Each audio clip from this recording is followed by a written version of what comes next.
ചേട്ടാ എത്ര കാലമായി നമ്മൾ ഈ കട തുടങ്ങിയിട്ട്?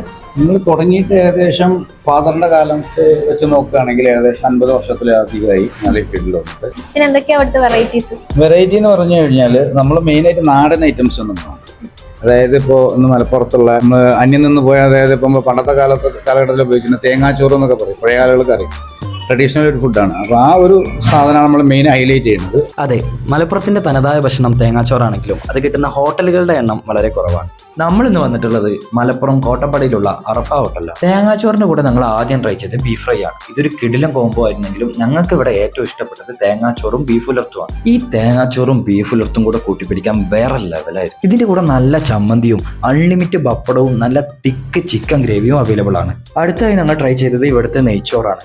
നെയ്ച്ചോറും ഈ ചിക്കൻ കടായും അതൊരു മസ്റ്റ് ട്രൈ ഐറ്റം ആയിരുന്നു. നമ്മുടെ ടൈമിംഗ് വരുന്നത് രാവിലെ 7 മണി മുതൽ വൈകുന്നേരം 4 മണി വരെയാണ്. അപ്പോൾ നമ്മുടെ ലൊക്കേഷൻ വരുന്നത് മലപ്പുറം കോട്ടപ്പടി മൈജിയുടെ തൊട്ടടുത്തുള്ള അറഫ ഹോട്ടൽ.